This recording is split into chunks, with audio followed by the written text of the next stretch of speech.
Bismillahirrahmanirrahim. Alhamdulillahirabbil alamin wassalatu wassalamu ala asyrafil anbiya'i wal mursalin wa ala alihi wa sahbihi ajmain. Subhanaka la ilma lana illa ma 'allamtana innaka antal alimul hakim wa la haula wa la quwata illa billahil aliyyil azim. Amma ba'du. Kita pada hari ini akan menyatakan pokok pembahasan tentang adab-adab salat Jumat. Imam Ghazali berkata, "I'lam annal jumu'ata 'idun min a'yadil mu'minin wa huwa yaumun syarifun qad khassallahu 'azza wa jalla bihi hadhihi al-ummah wa fihi sa'atun mubhamatun la yuwafiquha 'abdun muslimun yas'alullaha hajatan illa a'tahu iyaha." Artinya, ketahuilah olehmu bahwasanya hari Jumat itu satu hari raya atau hari raya daripada beberapa hari raya orang yang beriman, yaitu hari yang mulia, hari yang sangat-sangat mulia. Sungguh Allah mengkhususkan, menentukan hari Jumat itu untuk umat Nabi Muhammad, yaitu umat Nabi kita Muhammad sallallahu alaihi wasallam. Dan di dalamnya itu satu saat atau satu waktu yang sangat mustajab, yang tiada tertentu, yang berdoa, siapa-siapa yang berdoa kepada Allah akan satu hajat, niscaya Allah beri akan dia hajatnya tersebut. Adab hari Jumat itu ada 20 perkara. Maka adab yang pertama daripada 20 itu adalah, hendaklah engkau sediakan untuk hari Jumat itu pada hari Kamis dengan menyuci kain, menyuci baju, dan membanyakkan mengucap tasbih subhanakallahumma atau subhanallah walhamdulillah wa la ilaha illallah wallahu akbar wa la haula wa la quwata illa billahil aliyyil azim. Dan istighfar daripada petang hari Khamis, karena waktu yang demikian itu adalah sama padilahnya akan waktu pada hari Jumat. Kemudian adab yang kedua ialah sunnah engkau puasa pada hari Jumat itu, tetapi hendaklah engkau sertakan dengan puasa pada hari Sabtu atau pada hari Kamis. Jadi makruh hukumnya kita hanya berpuasa pada hari Jumat itu karena menyerupai orang-orang Yahudi. Tapi kalau kita nak puasa pada hari Jumat, maka kita hendaklah mengiringi hari Sabtu atau hari Kamis. Nah, ini kan jelas, karena makruh puasa pada hari Jumat itu dengan tiada disertakan dengan hari Sabtu atau hari Kamis. Nah, itu adab yang kedua.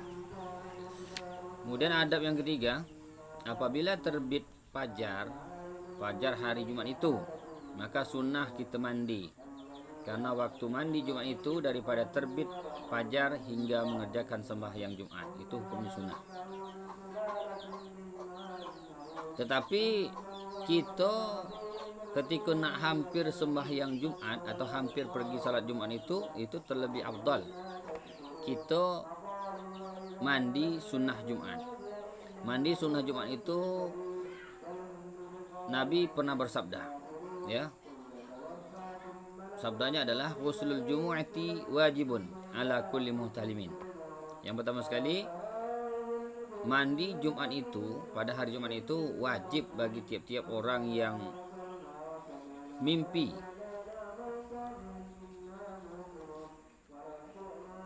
Kemudian sunnah muakkad hukum mandinya tuh. Sunnah muakkad.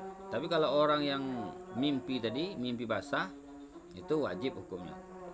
Kemudian kalau orang yang akil baligh, itu hukumnya sunnah muakkad saja, mandi pada hari Jumat tersebut. Kemudian ada pun yang keempat, sunnah menghias diri dengan memakai pakaian yang putih Karena pakaian yang putih itu terlebih kasih Allah kepada orang-orang yang memakainya. Nabi bersabda, "Innal jannata bayda wa ahabul asya ila Allah Ta'ala al-bayad." Artinya bahwasanya surga itu terlebih putih dan yang terlebih kasih Allah itu, atau Allah lebih sayang dan Allah mencintai, sangat senang orang-orang yang memakai dengan pakaian-pakaian putih. Nabi cinta dengan pakaian-pakaian putih dan Nabi juga cinta dengan warna hijau. Dan adab yang kelima, sunnah memakai bau-bauan yang terlebih harum seperti bau kasturi dan barang sebagainya. Dan makruh hukumnya memakai zubat, artinya pakaian yang ditenun. Dan lagi pada mazhab Imam Ahmad Hambal bahwa zubat itu najis, ya. Kalau di dalam Ahmad, ya, bin Hambal, pakaian zubat itu adalah najis. Dan adab yang keenam, sunnah hukumnya melebih-lebihi pada menyuci badan dengan menghilangkan bau yang busuk, bau yang tidak enak pada badan, dan menghilangkan yang ada cemar-cemar pada badan seperti cat atau yang lain-lain sebagainya. Dan sunnah menyukur bulu hari. Bulu hari itu adalah bulu kemaluan, ya, bulu kemaluan. Itu sunnahnya 40 hari sekali, ya, 40 hari sekali. Salah satu fitrah kesucian seseorang Islam itu adalah menyukur bulu hari. Tapi kalau bulu kumis itu sunnahnya digunting. Kalau bulu ketiak sunnahnya dicabut. Nah, ya, sunnahnya dicabut. Dan mengandam misai kumis. Kemudian sunnah juga memotong kuku. Dan sunnah juga bersugi atau bersiwak dan mencabut bulu ketiak. Nah, ini kan kalau bulu kemaluan itu hukumnya sunnah. Kemudian kalau bulu ari-ari, ya, bulu ari-ari, bulu ketiak hukumnya dicabut. Jangan dibakar. Dan adab yang ketujuh, sunnah berpagi-pagi pergi ke masjid yang tempat sembahyang berjemaah itu. Jadi pergi ke masjid tempat sembahyang, padahal ia berjalan dengan kelakuan yang tetap,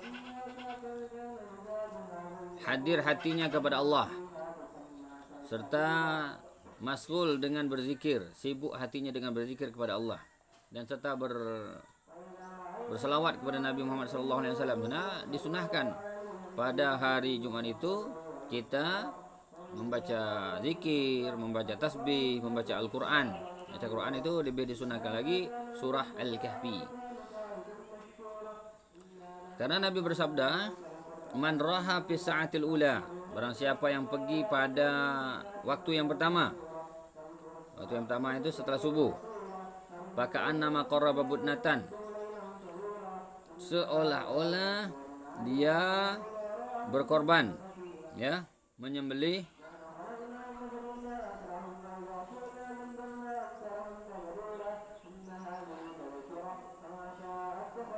seekor unta, ya, menyembelih seekor unta. Wa man raha fi sa'ati saniyati, siapa yang pergi pada saat yang kedua,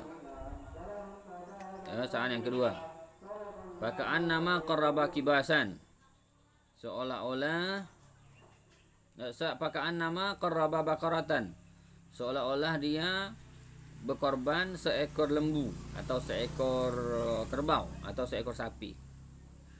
Wa man raha fi sa'ati salisah paka'an nama qarraba kibasan. Barang siapa yang pergi pada waktu yang ketiga, maka seolah-olah dia itu berkorban, bersedekah seperti seekor kambing.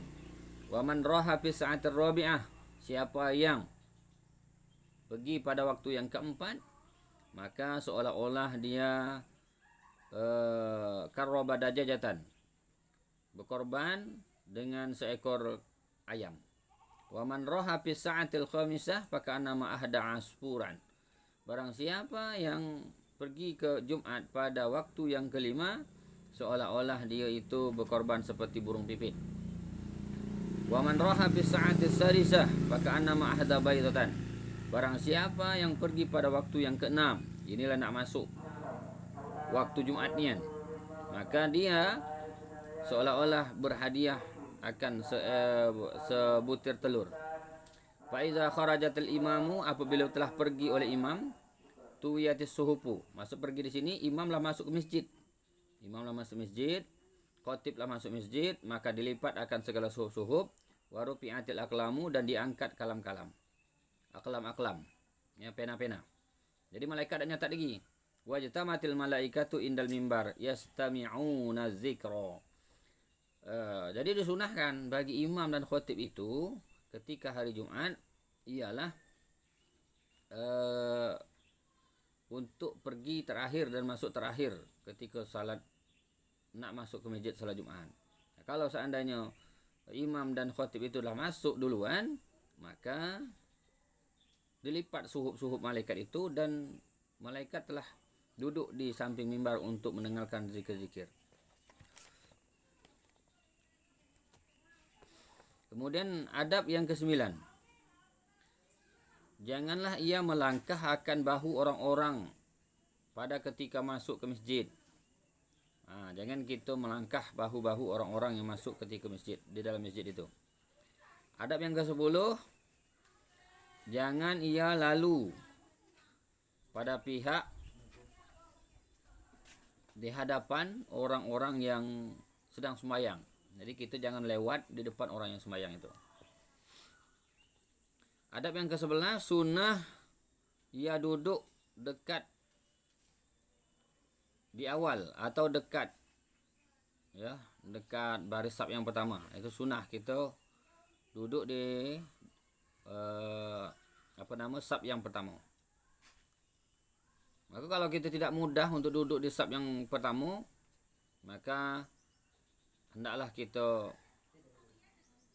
menegahkan diri daripada melewati kuduk-kuduk atau bahu-bahu orang-orang yang duduk di saf-saf di dalam masjid itu. Nabi bersabda, "Usturu fi salatikum walau bisahmin. Fa in ajasta fabsut musallan. Fa in ajasta fa khutti amamaka khattan." Artinya dinding oleh kamu pada ketika kamu masuk ke dalam masjid itu, ketika kamu sembahyang dengan sesuatu ada yang di hadapan kita nih. Jadi kalau kita di sembahyang di dalam masjid itu, cari tiang atau cari dinding atau batasi di depan kita itu pakai sejadah atau sesuatu yang bisa membatasi supaya orang tidak bisa lewat di depan kita, ya, supaya orang tidak bisa lewat di depan kita.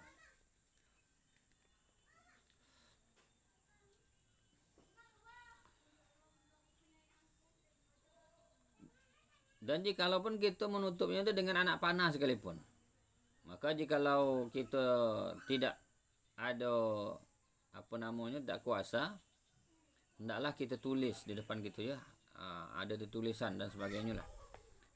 Maka kita ada pembatas. Kalau zaman sekarang enak kita membatasi itu dengan sejadah dan sebagainya. Adab yang ke-12, jangan duduk dalam masjid hingga engkau sembahyang tahiyatul masjid. Jadi sunnah dulu sebelum ketika kita masuk dalam masjid itu, sebelum kita duduk, hendaklah kita sembahyang tahiyatul masjid terlebih dahulu. Dan memadailah tahiyatul masjid itu dengan 2 rakaat. Dengan 2 rakaat. Jangan pernah kita tinggalkan akan sembahyang tahiyatul masjid itu. Dan sekalipun pada ketika khatib membaca khutbah sekalipun, jangan tinggalkan sembahyang tahiyatul masjid sekalipun sekalipun khotib lagi membaca khutbah. Nah, itu. Kalau kita meninggalkan salat tahiyatul masjid bagaimana?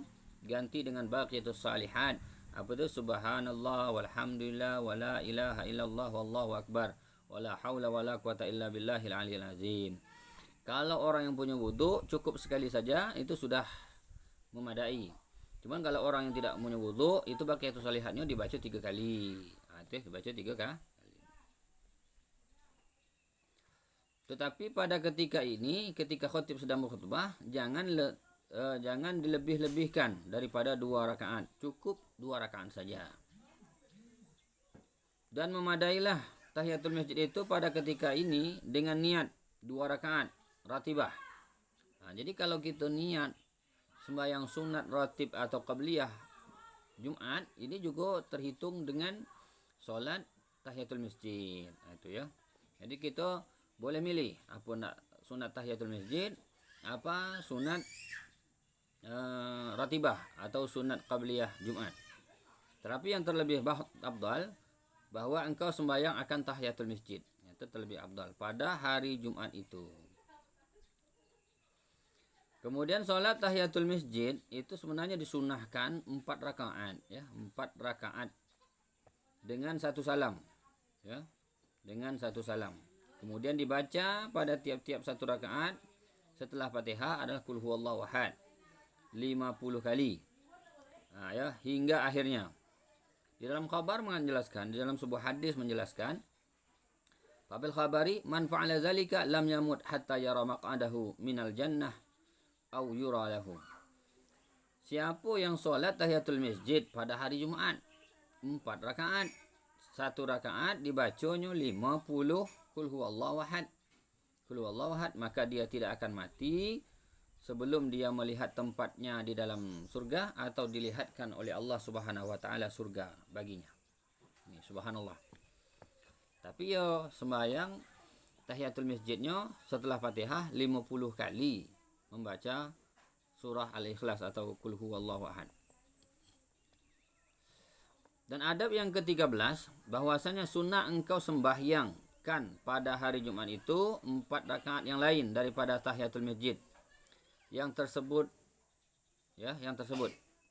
Dan engkau baca pada rakaat yang kedua kemudian daripada Fatihah surah Al-Kahfi. Dan pada rakaat yang pertama tadi surah Al-Kahfi dan pada rakaat yang kedua adalah surah Fatihah dan surah Toha. Dan pada rakaat yang ketiga adalah surah Yasin. Dan pada rakaat yang selanjutnya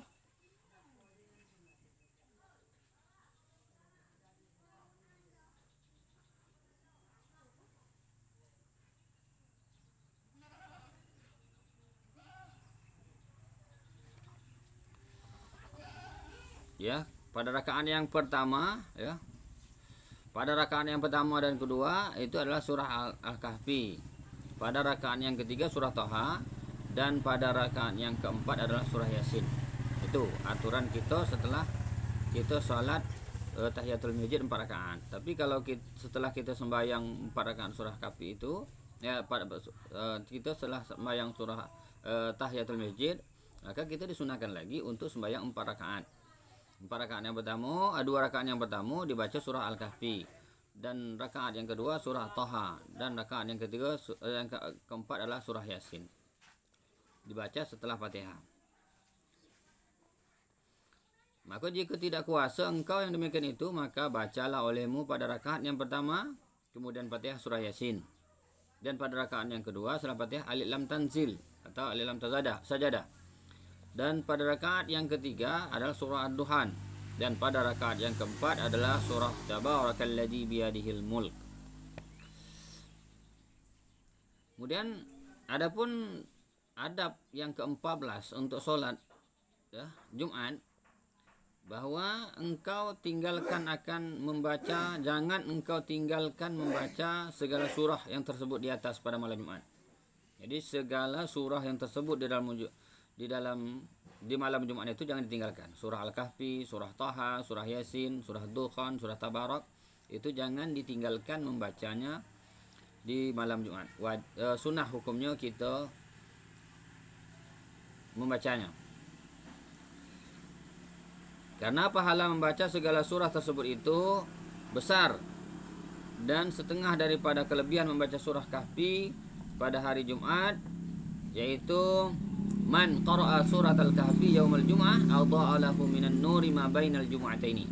Artinya barang siapa yang membaca surah Al-Kahfi pada hari Jumat, niscaya Allah terangkan kuburnya, ya, barang yang antara dua Jumat, yaitu Allah terangkan baginya, yaitu nur. Allah kasih nur baginya di antara Jumat ke Jumat. Inilah kita pada hari ini, pemirsa, tentang adab-adab kita pergi sholat Jumat. Ada 14 adab-adab kita pergi untuk sholat Jumat. Dan di pertemuan yang lain, Al-Fakir akan menjelaskan fadilah-fadilah surah Al-Kahfi, surah Ad-Duha, dan surah-surah yang lain yang kita amalkan di dalam malam Jumat tersebut. Wallahu muwaffiq ila aqwamit thariq. Wassalamualaikum warahmatullahi wabarakatuh.